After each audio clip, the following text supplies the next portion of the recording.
سلام كورات تخطاتلتي مدب سايكولوجي كمي قنيخم ازي بزعبا سنة البنا ويون سايكولوجي تقام حبريتا كم اوون تمرتي زغربو للچانل ابز چانل اقدمكم سابسكرايب زقبركم تينكيو كابل بيزا مسكن نچانل يحدش تزخونكم دما سابسكرايب كم اوون ناب كالوت بقليل من تخبازح شيرن لايكن بمقبار تحبابورني كم تقدم مزقالسكو ازي چانل كجمرن كلخو بزعبا سنة لبونا مسنة لبونا ويون سايكولوجيست أساسورون تغمتي حبريتاتاتن تمرتتاتن نمكفال زاكليو سنة لبونا اون لكع كم كالوت عودة تمرتي مالت كم منفساوي بيزنس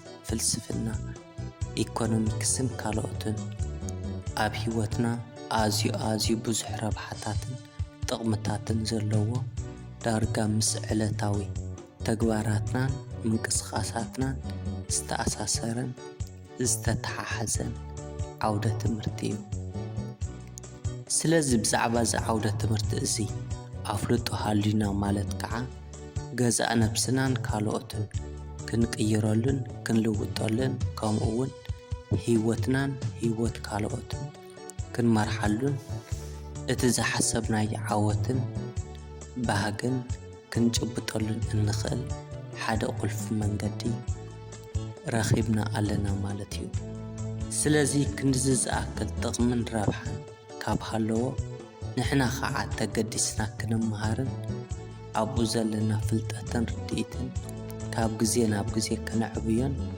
بقص على خنا معبلون علنا كل جزي أبستفال عليه محاورة ومراخبتات مالت السوشيال ميديا بزعبا سنو البناوي سايكولوجي مسرت جيرومن استفال عليه علامات حيزومن استفال عليه حبريتات يوصن يزرقحنيو أنا ون بوغني أبس channel حيزي يزموز أخوخا اتي انكو غزا رأسنا بمقيار كالوت سبات اون كنقيرولن كنلوطولن انخل منقدي نعت حساسبانا الرأيانا عملخاختانا بمقيار ملأ هيوتنا ويون كل مداي هيوتان نغير زبل حسابيو ازي اتحساسباخا بمقيار غزا رأسخان كالوتن كم تغير زكال انبار اتي مسرتن قلف النجر حساب سلزخونيو سلزي اتحساسباخا بمقيار كال اخفال هيوتنا بقليل خنقير نخلينا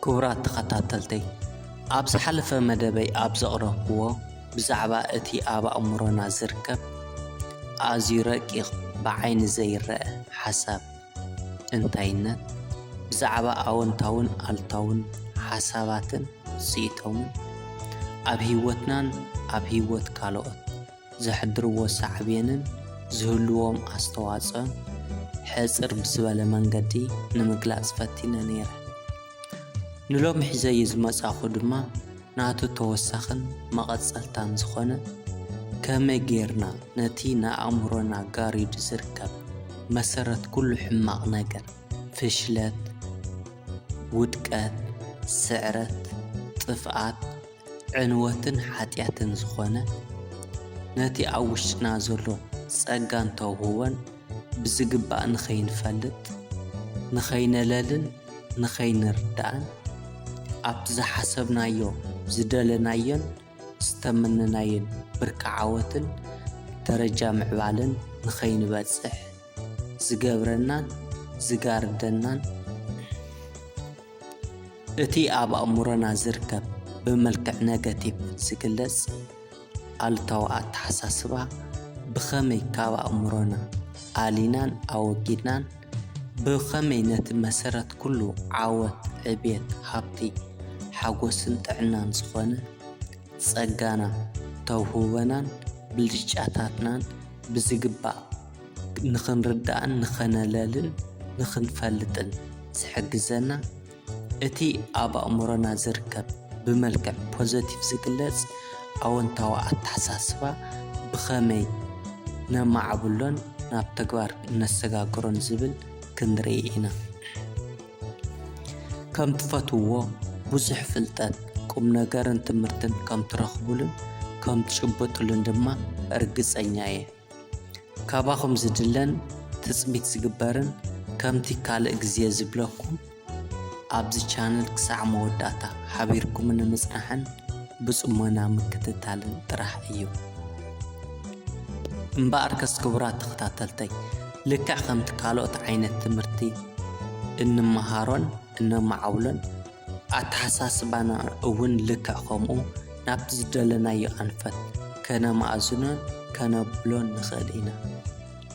እምበኣር ኣብዚ ጻኒሕት እዚ ብኸመይ ኣልታዊ ኣተሓሳስባታትን ኣረኣእያታትን ብምንጻግን ንድሕሪት ብምግዳፍን ብኸመይ ኣወንታዊ ሓሳባት ጥራሕ ከም ንሓስብን ከም ነማዕብልን ብሓፈሻ ኣብ ኣእምሮና ደጋጊምናን መላሊስናን ዝመፁ ሓሳባት ብኸመይ ከም ነለልዮም ከም ንቆጻጸሮምን ናብ ዝደለናዮ ኣንፈት ነማእዝኖምን ዝሕብሩ መንገድታት ብምምሃር ብምምዕባልን ተግባራዊ ብምግባርን እቲ ዝድለ ውፅኢት ክንረክብ ከም ንኽእል ክንርኢ ኢና። ኣብዚ እቲ መጀመርያ እንሪኦ እቲ ኣብ ኣእምሮና ብተደጋጋሚ ዝመላለስን ንኣተሓሳስባና ዝጋርድ ኣልታዊ ኣተሓሳስባን እዩ።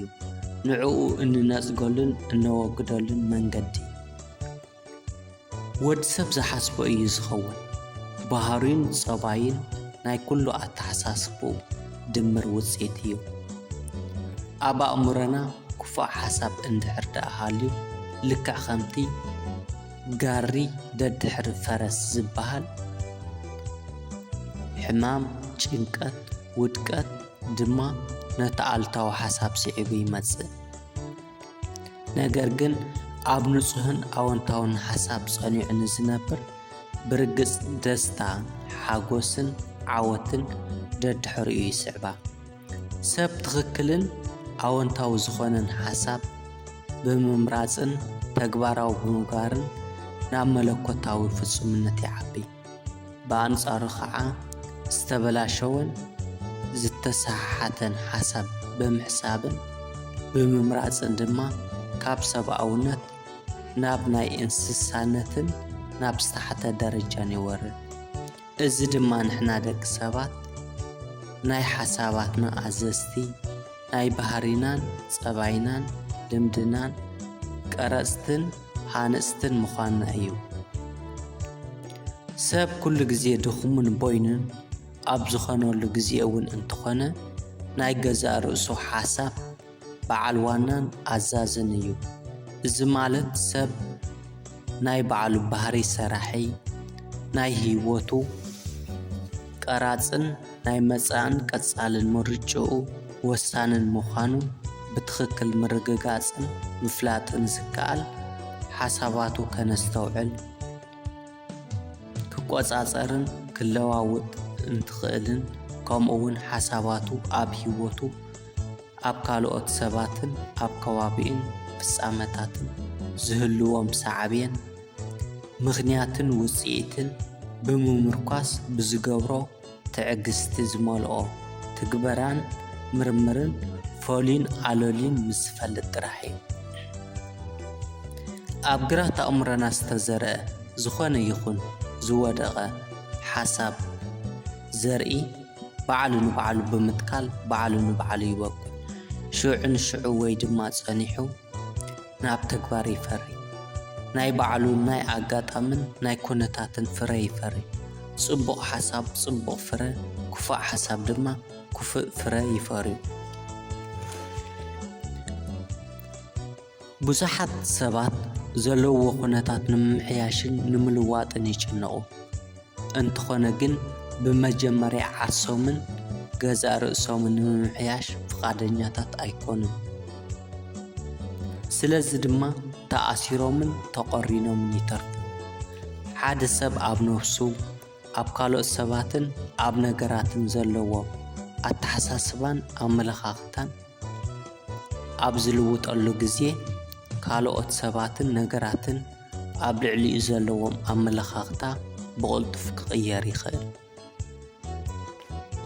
ሓደ ሰብ ብቕልጡፍ ኣተሓሳስብኡን ኣመለኻኽቱን ምስ ዝልውጥ ኣብ ህይወቱ ኣብ ቁሳውን መንፈሳውን ነገራት ብዝርእዮን ብዝዕዘቦን ፈጣን ዝኾነ ውፅኢት ይገረም። ሓደ ሰብ ቀጥታ ዘይኮነስ ብተዘዋዋሪ ሓሳባቱ ብምምራፅ ናይ ባዕሉ ዝኾነ ኩነታት ይቐርጽ። ዝኾነ ይኹን ሰብ ባዕሉ ንባዕሉ ዝነቓቕሓሉን ዝበረታትዓሉን ክፉእ ይኹን ጽቡቕ ሓሳብ ንምሕጋዝ ተፈጥሮ ጽቡቕ ኮነ ክፉእ ሓሳብ ዝግለጸሉ ኣጋጣምታት ብፍጥነት ተቐርብ።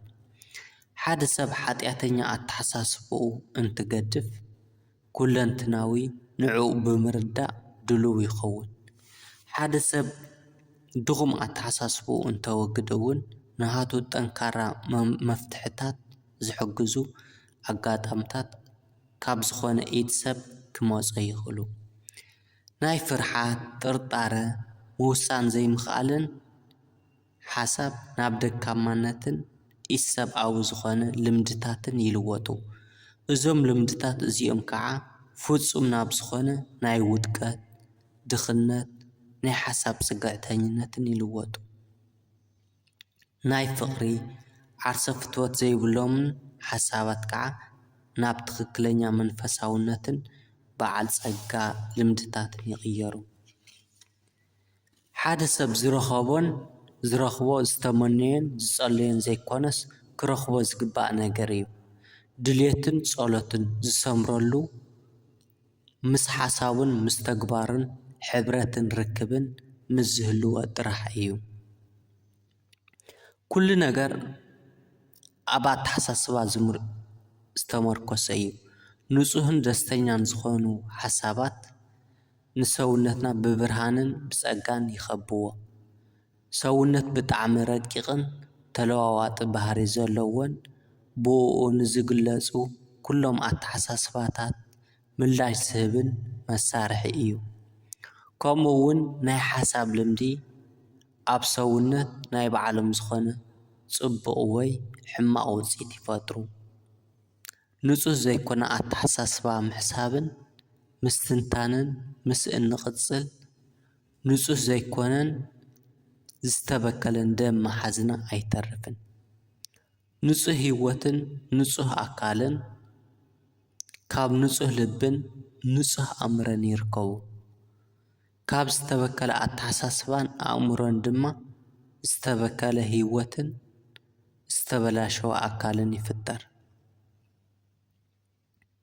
ናይ ክፍኣት፣ ጽልኣት፣ ሓዘንን ሓሳባት ናይ ሰውነት ግርማን ጥዕናን የጥፍኡ። ናይ ሰውነት ሕማም ንምሕካም ንጹህን ኣወንታውን ሓሳብ ካብ ምሕሳብ ንላዕሊ ዝዓቢ ፈውስን ሕክምናን የለን። ኣወንታዊ ኣተሓሳስባ ዘለዎ ሰብ ደስታ፣ ዓወትን ጥዕናን ኣዘውቲሩ ብቐጻሊ ይሓስብ። ኣብ ከይዲ ጉዕዙኡን ህይወቱ ንዘጋጥሙ ዝኾነ ይኹን ዕንቅፋታትን ሽግራትን ከም ዝብድህ እውን ሙሉእ ብምሉእ ይኣምን። ኣወንታዊ ኣተሓሳስባ ኣብ ህይወትና ንዘጋጥሙና ኣሉታዊ ኣተሓሳስባታትን ነገራትን ሸፋፊንካ ምሕላፍ ወይ ድማ ጸገማትካን ሽግራትካን ምርሳዕ ማለት ኣይኮነን። እንታይ ደኣ ካብቶም ኣሉታዊ ኣተሓሳስባ ንምንጻግን ንምውጋድን እንጥቀመሎም ዝተፈላለዩ ሜላታት ንምግላጽ ዝኣክል፣ ሓደ ኣብ ህይወትና ኣሸጋርን ኣጸጋምን ኩነታት እንተጋጥሙና ብኣሉታ ኣተሓሳስባ ካብ ምሕሳብን ካብ ምጽማድን ንላዕሊ እቲ ዘጋጠመና ጸገም ከም ንቡድሆን ከም ንፈትሖን ብምእማን መፍትሒ ናብ ምድላይ ምእታው። ካልኣይ ግዜና ኣወንታዊ ኣተሓሳስባ ምስ ዘለዎም ሰባት ምሕላፍ። ኣሉታዊ ኣተሓሳስባ ልክዕ ከም ተመሓላለፊ ሕማም ካብ ሰብ ናብ ሰብ ይመሓላለፍ እዩ።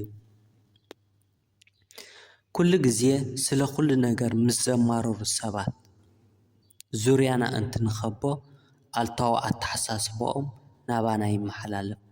ዘረባናን ኣተሓሳስባናን ኩሉ ከዓ ኣሉታዊ ይኸውን። ኣብ ዙርያናን ኣብ ጥቓናን ዘለዉ ኩሎም ኣወንታዊ ነገር ዝሓስቡን ዘዘውትሩን እንተኾይኖም ንሕና እውን ልክዕ ከምኦም ኣወንታዊ ኣተሓሳስባ ክንሕዝን ኣልታዊ ኣተሓሳስባ ናይ ምሕሳብን መሓዝን ተኽእሎን ኣጋጣምን ክንቅንስን ከነወግድን ንኽእል። ሳልሳይ ንሓሳባትና ንስምዒታትናን ንተግባራትናን ሓላፍነት ምውሳድ። ኣብ ህይወትና ሽግርን ፀገማትን ምስ ዘጋጥሙና ናይ ነገራት ሰለባ ተበዳሊ ወይ ምስኪን ጌርና ንነብስና ዘይምርኣይ፣ ንባዕልና ከም ተበደልቲ ካልኦት ከዓ ከም በደልቲ ጌርና ምርኣይ ንኣልታዊ ኣተሓሳስባ ካብዚ ሓሊፉ እውን ተስፋ ናብ ምቑራፅ የእትወና። ክንገብሮ ዘለናን ዝግባአናን ነገር እንተሃለወ ብዝተፈጠረ ኩነታት ዘለና ብፅሒት ኣስተዋፅኦን ተራን ተረዲእና ተገንዚብናን ንተግባራትና ሓላፍነት ምውሳድ እዩ። ሓላፍነት ምቕባል ካብ ጌጋናን ጉድለትናን ንምምሃርን ብዘይ ኣግባብ ካልኦት ካብ ምውቃስን የድሕነና። ራብዓይ ኣወንታዊ ቃላት ምጥቃም። ናይ ውሽጥና ናይ ኣእምሮና ኣተሓሳስባ ብኣፍና ብዝወፅእን ብእንዛረቦ ቃልን ይግለጽ።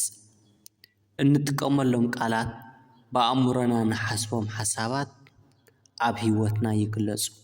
ንኣብነት ህይወትና ኣዝዩ ኣድካሚ ዋጋን ትርጉምን ዘይብሉ ዘይተሳኽዐ ጌርና እንተገሊጽናዮ ዝበልናየን ዝሓሰብናየን ኩሉ ኣብ ህይወትና ብተግባር ንሪኦ። ብኣንጻሩ ከዓ ህይወት ቀሊል ዘሐጉስን ብዙሕ ጽቡቕ ነገር ዘለዎን ጌርና እንተገሊጽናዮ ወይ እውን ከምኡ ዓይነት ቃላት ምስ እንጥቀምን እነዘውትርን ተግባራትናን ኩሉ ህይወትናን ናይ ዝነፀብራቕ እንዳኾኑ ይመፁ። ይኽእል እየ፣ ክገብሮ እየ፣ በርቲዕ ክሰርሕ እየ፣ ዝሓሸ ጽባሕን ዝበለጸ ህይወትን ንምፍጣር ተጊሄን ኣበርቲዕን ክሰርሕ እየ ዝብሉ ቃላትን ሓሳባትን ኣዘውቲርና ብተደጋጋሚ ክንጥቀም ኣለና። ሓሙሻይ ንዕላማና ንሕልምናን ንራእይናን ዝድግፉን ዝሕግዙን ሰባት ኣብ ዙርያና ምግባር። ሕልምና ንምስኻዕን ንምዕዋትን ዘበረታትዑና ሰባት ኣብ ጥቓናን ኣብ ከባቢናን ምስ ዝህልው ኣወንታዊ ኣተሓሳስባ ኣብ ኣእምሮና ብዝበለፀ ክዓብን ክጉልበትን ይሕግዙና። ድኻም እንትስማዓና እውን ንድሕሪት ከይንምለስ የበረታትዑና። ዙርያናን ከባቢናን ኩሉ ንዕላማናን ሕልምናን ብዝድግፉን ብሙሉእ ልቦን ብዝቕበሉን ሰባት ክንከቦን ክንመልኦን ኣለና።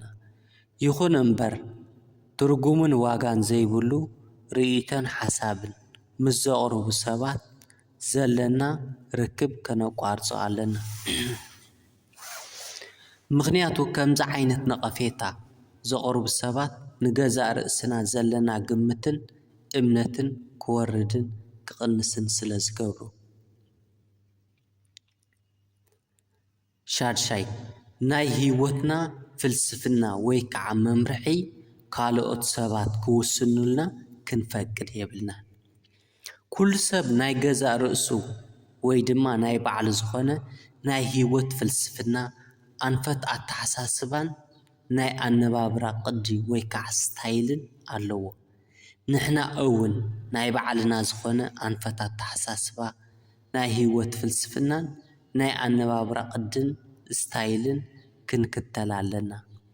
ካልኦት ናይ ባዕሎም ኣንፈትን ኣተሓሳስባን ከትሕዙና ክንፈቅድ የብልናን። ናትና ናይ በይንና ዝኾነ ቅዲ ኣነባብራን ኣንፈት ኣተሓሳስባን እንትንኽተል ዝሓሸ መንገዲ እዩ። ናይ ካልኦት ናይ ኣነባብራ ስታይልን ኣንፈት ኣተሓሳስባን ናሃቶም እምበር ናትና ክኸውን ብፍጹም ኣይከኣልን።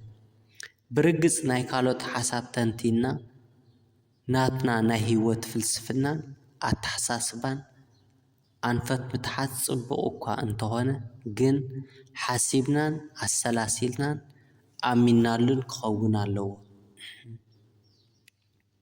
ሻውዓይ ዓብዪ ዕላማ ሕልምን ራእን ክህልወና ኣለዎ። ኣወንታዊ ኣተሓሳስባ እንትነማዕብል ይኽእል ዝብል መንፈስን እምነትን ኣብ ውሽጥና ይህልወና። ጽቡቕን ዓብይን ነገራት እውን ንሓስብ። ኣብ ህይወትና እውን ዓበይቲ ነገራት ንምዕዋትን ንምስኻዕን ንሓስብ። እዞም ዓበይቲ ሕልምታት ንምዕዋት እንገብሮ ጻዕሪ ሙሉእ ዓቕምና ጸንቂቕና ንኽንጥቀም የበረታትዓና። ብውጽኢቱ ድማ ሓደሽቲ ሓሳባትን ልማዳትን ንሃንጽ። ገዛ ርእስና ዕብይ ናብ ዝበሉ ዕላማታት ብዘጸጋዕናዮ መጠን ውጽኢታዊ እንዳኾንና ንመጽእ። ኣልታዊ ሓሳባት ብኣወንታዊ ምትካእ።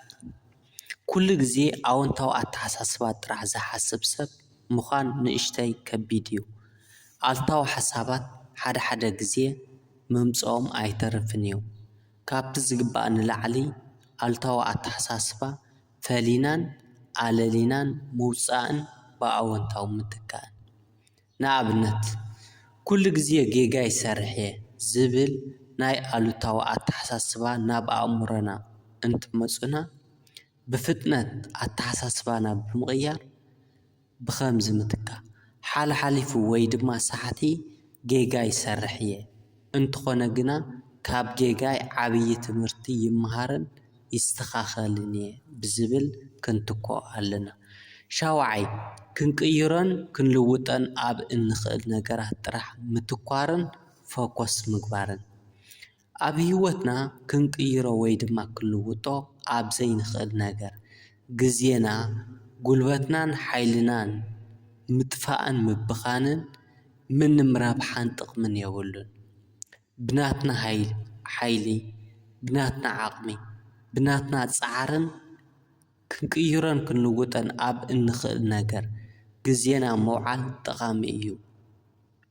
ክንቅይሮ ኣብ እንኽእል ነገራት ሙሉእ ሓይልና መውዓል ኣሉታዊ ኣተሓሳስባ ንድሕሪት ብምግዳፍን ብምንጻግን ኣወንታዊ ኣተሓሳስባ ክነማዕብልን ኣብቲ ዝደለናዮ ደረጃ ዓወትን ዕብየትን ክንበጽሕ እውን ይሕግዘና እዩ።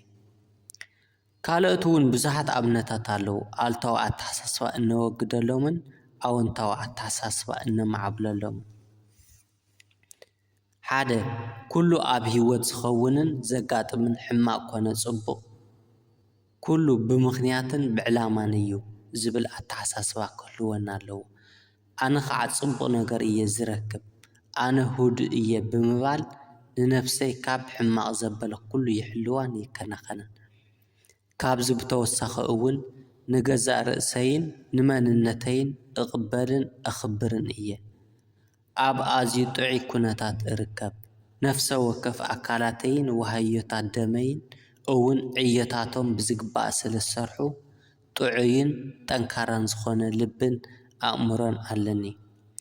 ኣነ ኣብቲ ጥንኩር እዋን እኳ እንተዘይተዓወትኩ ካብኡ ዝበለጸ ከም ዝዕወትን ከም ዝረክብን እኣምን እየ።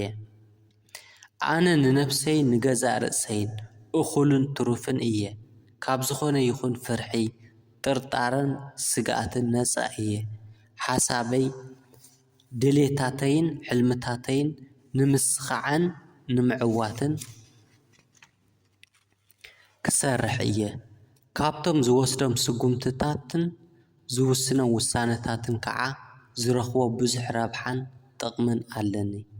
ነፍሰ ወከፍ ዝሓስቦ ዝውስኖን ዝገብሮን ነገር ከዓ ብፍቕርን ፍላጥን እየ ዝገብሮ። ኣነ እንታይ ከም ዝደልን ከም ዝሕሸንን ብግቡእ እፈልጥን ርዳእን እየ። ነፍሰ ወከፍ ጉዕዘይ በቲ ካብ ውሽጠይ ዝመጽእ ድምፂ እየ ዝግለጽን ዝጓዓዝን። ሓሳበይ ኩሉ ነፃ ግልጽን ጥርንፉን እዩ። ኣነ ናበይ ከም ዝኸይድ ምስ ፈለጥኩ ኣብኡ ከም ዝበፅሕን ከም ዝዕወትን እኣምን እየ። ሙሉእ ብሙሉእ ምስ ናይ ውሽጠይ ልቦና ተሳንየ ኣለኹ።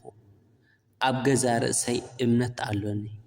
ናይ ዝኾነ ይኹን ሰብ እሱር ኣይኮንኩን።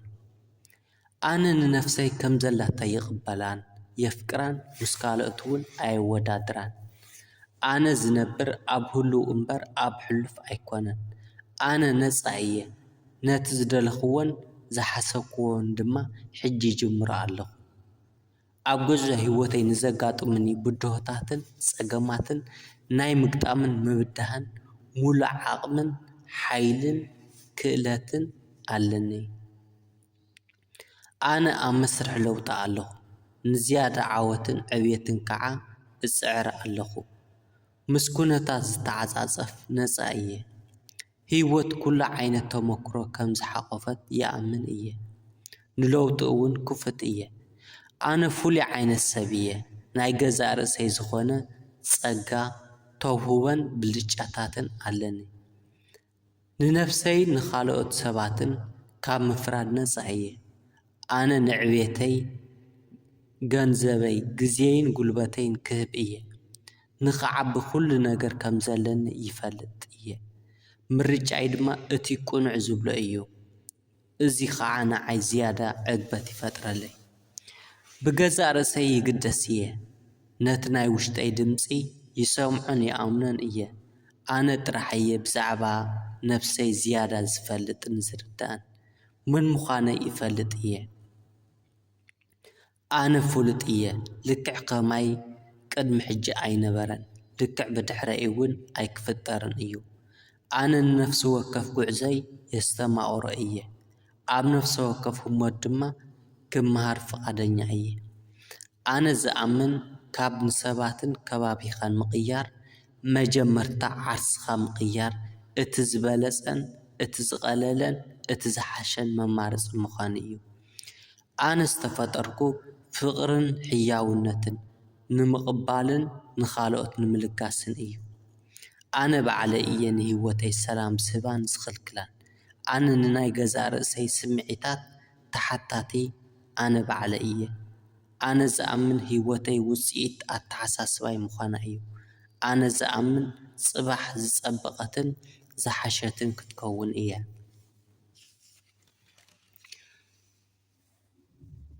እምበኣር ክቡራት ተኸታተልተይ ንሎማዓንቲ ሒዘልኩም ዝመጻኹ ትምህርቲ ስነ ልቦና ወይ ሳይኮሎጂ እዚ ዝሰማዕኹሞን ክትከታተልዎ ዝጸናሕኩምን ይመስል ነይሩ።